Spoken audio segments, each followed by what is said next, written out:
Hi everyone. सो आज हम पढ़ने वाले हैं रिटन कम्युनिकेशन के बारे में। टॉपिक यहाँ पे दिख रहा होगा, ये स्पेसिफिक क्लास 9 का है। मैं यहाँ पर डिनोट कर दे रहा हूँ। अभी क्लास 9 का भी पढ़ेंगे पर आराम से, क्योंकि 9th और 10th का आप सिलेबस देखोगे इंफॉर्मेशन टेक्नोलॉजी का, और ये यहाँ पे आप देखते हो कि 402 लिखा है, ये सब्जेक्ट कोड है हमेशा। तो 9-10 का सब्जेक्ट कोड सेम है और ये सब्जेक्ट और सिलेबस ऑलमोस्ट सेम है। तो इसलिए अगर 10th के बच्चे देख रहे हैं तो उनका आधा ज़्यादा सिलेबस ऐसे ही 9th के सिलेबस से कम्प्लीट हो जाएगा। तो आज ध्यान देते हैं रिटन कम्युनिकेशन के बारे में। तो रिटन कम्युनिकेशन में सिंपली हम समझ सकते हैं क्या है कि it is a type of communication where we communicate through words in written format. Okay, written format जैसे हम यहाँ पे वर्बली बोल रहे हैं आपको, और ये आप देख रहे हो रिटन फॉर्मेट में, मैं आपको लिख के यहाँ पे दिखा रहा हूँ। तो रिटन फॉर्मेट में तो जैसे देखिए, ये रिटन फॉर्मेट बहुत जगह पे ऑफिशियली ज़्यादा यूज होता है। ऑफिशियली इन द सेंस, जैसे ओरली हम कुछ भी बोल के चले जाए, बाद में कहें कि हम ये कब बोले थे आपको, पर एज इन रिटन फॉर्मेट कि क्या है कि हम रिटन फॉर्मेट में आपको दे देते हैं तो हम उस चीज़ को नकार नहीं सकते। इसलिए बहुत जगहों पे जहाँ भी ऑफिशियल वर्क होता है, official work in the sense कि जैसे आप स्कूल कॉलेज में एडमिशन ले रहे हो, आप किसी कंपनी में ज्वाइन कर रहे हो, वहाँ पे आपको लिखित मिलता है कि हाँ आप इतने तारीख से ज्वाइन कर रहे हो, आपकी सैलरी क्या होगी, कॉस्ट टू द कंपनी में CTC जिसे शॉर्ट टर्म में बोलते हैं, कॉस्ट टू द कंपनी, वो क्या होगा, आपकी बेसिक सैलरी कब क्या होगी, आपकी ज्वाइनिंग कब से है, या आप जॉब छोड़ रहे हो तो कब से छोड़ रहे हो, as a resignation letter, exams paper लिख रहे हो तो वो भी रिटन फॉर्मेट में लिखते हैं। तो साथ में इस रिटन कम्युनिकेशन में होता क्या है कि ये तो सबसे पहली बात ऑफिशियल तो है ही, साथ में यहाँ पे स्टेशनरी कॉस्ट बहुत ज़्यादा होता है। स्टेशनरी कॉस्ट ज़्यादा होता है मतलब क्या, pencil, rubber cutter, copy, pages, ये मार्कर की कॉस्ट, ये सब ज़्यादा वहाँ पे खर्च होती है। तो इसलिए यहाँ पे स्टेशनरी कॉस्ट ये ज़्यादा होता है। बाकी कम्युनिकेशंस के थ्रू जैसे वर्बली बोलना है, वहाँ पे पैसा नहीं लगता है। नॉन वर्बल मतलब gesture, body language, facial expression के थ्रू आपसे बात करनी है, उसमें भी कोई कॉस्ट नहीं है। या फिर हाँ, ये कह सकते हैं कि विजुअल कम्युनिकेशन में आपको लोगो, पोस्टर्स और ये सब चीज़ कहीं कहीं पे यूज़ होती है, तो उसमें थोड़े बहुत खर्च आते हैं। लेकिन रिटन कम्युनिकेशन में उससे ज़्यादा खर्च उठ जाता है। जैसे देखिए, गवर्नमेंट ऑफिस या कहीं भी गवर्नमेंट ऑफिस में अगर जाइए, वहाँ पे लोगो और कुछ चीज़ लगा हुआ है। जैसे हॉस्पिटल्स में गए, वहाँ पे लोगो और बाकी चीज़ें लगी हुई कि way to the bathroom, way to the stairs, या वे टू द लिफ्ट, या फिर डॉक्टर्स कहीं, ये सब लगा हुआ अगर है कहीं पे, या कौन सा डिपार्टमेंट कहाँ पे, वो सब अगर लिखा हुआ है। पर उसके अलावा देखो, वो वन टाइम खर्च है। पर स्टेशनरी में जाओ तो पेशेंट्स रेगुलर आ रहे हैं, उनके बिलिंग्स हो गए, डॉक्टर्स देख रहे हैं, प्रिस्क्रिप्शन दे रहे हैं, पेन, फिर दवा ले रहे हो तो उसकी बिल्स, तो ये रेगुलर खर्च है। तो इसलिए यहाँ पे खर्चे ज़्यादा है। तो रिटन कम्युनिकेशन क्या ऑफिशियल तो है, और ये एक तरीके का कम्युनिकेशन है जहाँ पे आप डिनाई नहीं कर सकते हो कि क्या आपने कम्युनिकेशन किया, पर यहाँ पे खर्च भी ज़्यादा है। तो ये जो खर्च है इस चीज़ में, ये बस एक तरीके का डिसएडवांटेज है इसमें, ठीक है। इसके अलावा अगर हम और कुछ भी पढ़े तो स्पेसिफिक इसमें पैरामीटर्स ऑफ आर्टिकल्स होते हैं। जैसे ही कंपोनेंट्स पे हम लोग आएंगे, कंपोनेंट्स अब अगर हम लोग पढ़ेंगे रिटन कम्युनिकेशन का, तो उसमें एक टॉपिक है पैरामीटर ऑफ द आर्टिकल। मतलब आप जो भी चीज़ लिखते हो, जैसे मैं क्या बोलने की कोशिश कर रहा हूँ, कंपोनेंट्स ऑफ रिटन कम्युनिकेशन में पैरामीटर्स ऑफ आर्टिकल्स। अब इस चीज़ में 5 C's पे वर्क करता है। 5 C's पे वर्क करता है कहने का क्या मतलब है कि आप जो चीज़ लिख रहे हो करेक्ट वे में लिख रहे हो कि नहीं, ग्रामेटिकल मिस्टेक्स और वर्ड्स वगैरह सारा चीज़ करेक्ट वे में लिख रहे हो कि नहीं। अगर आप उस चीज़ में अगर कहीं गड़बड़ी करते हो तो ये हो सकता है कि आप पे क्लेम उठे कि आपको नहीं पता हो कुछ। तो सबसे फर्स्ट थिंग कि या इस चीज़ में 5 C's पे वर्क करता है। ये क्वेश्चन में आ सकता है कि write the 5 C's of parameter of article and written communication, ये क्वेश्चन आ सकती है। तो इसमें फर्स्ट जो है coherence, let me see the words, COHERENCE, हाँ coherence. Second word is cohesion,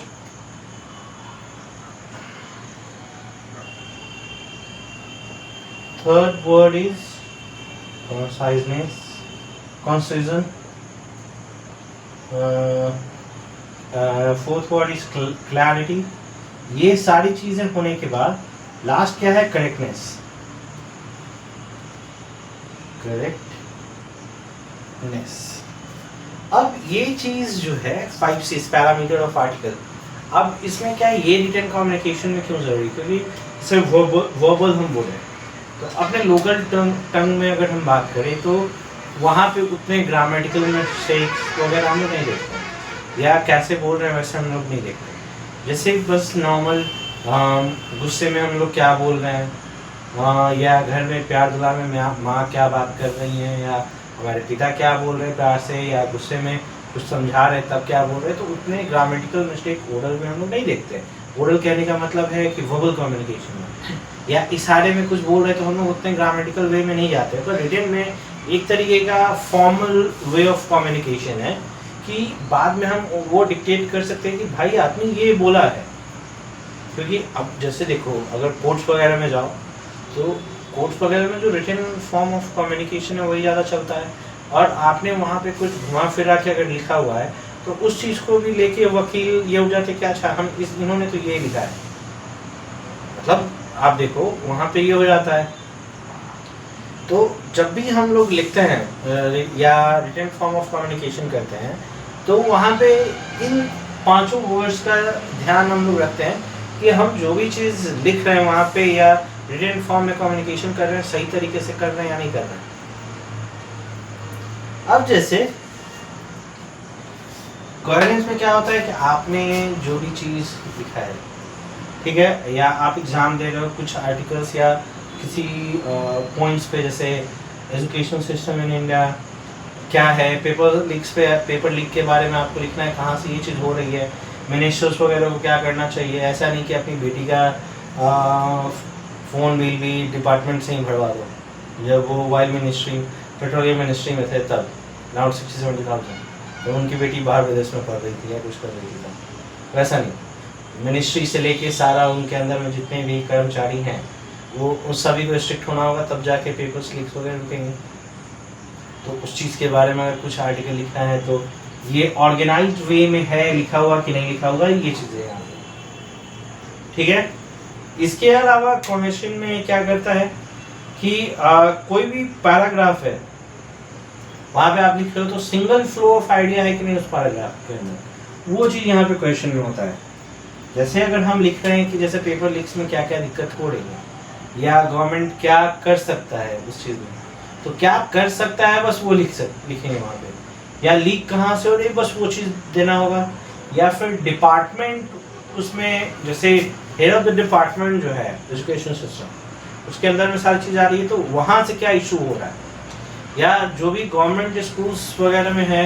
जैसे आप बहुत जगह पे चले जाओगे तो बिहार में हमने देखा है कि बहुत जगह पे या तो टीचर्स कम है, साथ में क्लासरूम्स कम है।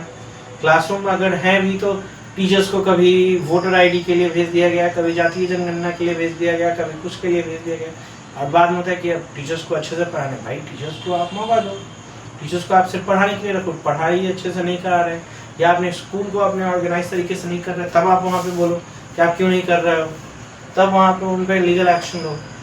तो एक सिंगल आइडिया टीचर्स के लिए क्या है, टीचिंग। सेम क्वेश्चन में है कि जब भी पैराग्राफ लिख रहा है तो वहाँ पे एक सिंगल आइडिया पे वर्क करना है कि नहीं भाई ये जो पैराग्राफ है उसमें सिंगल टॉपिक पे होना चाहिए या सिंगल थॉट प्रोसेस पे होना चाहिए, ये हम क्या लिख रहे हैं, ठीक है। फिर कंसाइजनेस क्या है, किसी भी पॉइंट पे हम लोग डिस्कस कर रहे हैं तो अननेसेसरी वे में हम लोग इधर उधर ना जाए, ठीक। जैसे हमारे रोड मिनिस्ट्री के नितिन गडकरी जी, अब यहाँ पे ये वीडियोस ये नहीं कि भाई आप महारानी का केस कर लो, बस मैं एक सब टॉपिक समझाने की कोशिश कर रहा हूँ कि भाई आपका रोड ये डिपार्टमेंट जो है वो रोड को लेके है, रोड पे चल रही गाड़ियाँ हैं, रोड कितनी मजबूत बन रही है वो चीज़ें। अब ये नहीं कि आप पेट्रोलियम में भी घुस जाओ, इथेनॉल उसमें घुसा दो। भाई आपका रोड है उस पर आप ध्यान दो, ट्रांसपोर्ट पे ध्यान दो।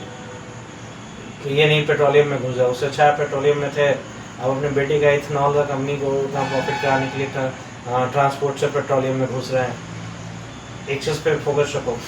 सेम चीज़ है यहाँ पे कॉन्साइजनेस, अननेसेसरी दूसरे डिपार्टमेंट में नहीं घुसना है, दूसरे टॉपिक पे नहीं जाना है, जो है वही है, ठीक है। फिर यहाँ से क्लैरिटी होना चाहिए, जैसे ट्रांसपोर्ट डिपार्टमेंट में तो ट्रांसपोर्ट डिपार्टमेंट पे ही है, या फिर फूड डिपार्टमेंट के कौन है हमारे जो बीजेपी के पहले ये थे, क्या कहते हैं, हेड थे, नाम भूल रहे हैं उनका, अब उनके अंदर फूड डिपार्टमेंट में है। तो अब आज के समय में इतने अननेसेसरी फूड आ रहे हैं, पैकेजेस फूड आ रहे हैं जिसमें क्या केमिकल यूज़ हो रहा है क्या नहीं हो रहा है, अब उनको कुछ पता ही नहीं है क्या चल रहा है, बस बैठे हुए हैं भाई हमको भी नहीं मालूम है क्या होना है नहीं होना है। तो क्लैरिटी उन लोगों को है नहीं कि किस डिपार्टमेंट में है, किस चीज़ के लिए काम कर रहा है। तो क्लैरिटी का मतलब है कि हाँ भाई जिस टॉपिक पे रहना है उसी टॉपिक पे स्टिक रहे, उसी पे अच्छे से काम करें। और करेक्टनेस का मतलब है कि जो भी वहाँ पे लिखा हुआ हो सब चीज़ सही से लिखा हुआ हो, ठीक है। अब ये नहीं कि मैं बीजेपी की बुराई कर रहा हूँ, तो ये समझो मेरे घर में कुछ फैमिली मेम्बर हैं जो कट्टर बीजेपी सपोर्टर हैं, अब उन्हीं के अंडर में मैं छोटे से अभी तक बड़ा हुआ हूँ, तो थोड़ा सा तो प्रभाव तो रहेगा उस चीज़ का। लेकिन जो भी गवर्नमेंट में ये चीज़ हो रहा है उससे भाई बहुत खटास है मुझे। अभी ये नहीं कि मैं कांग्रेस को सपोर्ट कर रहा हूँ, नहीं, उसे मैं नहीं सपोर्ट कर रहा हूँ भाई। उसके राज में हर दिन बॉम्ब ब्लास्ट हो रहा था इंडिया के अंदर, और हमारे जो उस समय ये रक्षा मंत्री थे वो बोल रहे थे कि देश के पास पैसा ही नहीं था, हथियार वगैरह पे कहाँ से खर्च करेंगे, थोड़ा उस टाइप से था उनका, मैं कोट कर रहा हूँ उस टाइम के जो रक्षा मंत्री थे, उनके हथियार आ नहीं रहे थे। अच्छा छोड़िए इन बातों को, अब यहाँ पे ध्यान देंगे कि पैरामीटर्स क्या है। कोहेरेंस 5 C's पे ये वर्क करता है, कोहेरेंट, क्वेश्चन, कंसाइजन, क्लैरिटी और करेक्टनेस। ओके, इस चीज़ पे पैरामीटर्स ऑफ आर्टिकल्स काम करता है, या कह सकते हैं कि कंपोनेंट्स ऑफ रिटन कम्युनिकेशन इस चीज़ पे भी वर्क करता है। जब तक ये अगर सही से आप नहीं कर रहे हो तो जो भी आप रिटन फॉर्म में कम्युनिकेशन कर रहे हो उसका गलत मतलब भी निकाला जा सकता है आप, ठीक है। इस चीज़ में क्या है और भी क्या है, हम लोग क्या दे सकते हैं कंपोनेंट्स में ऑफ रिटन स्ट्रक्चर कैसा है, स्टाइल कैसा है, एंड लास्ट इज कंटेंट।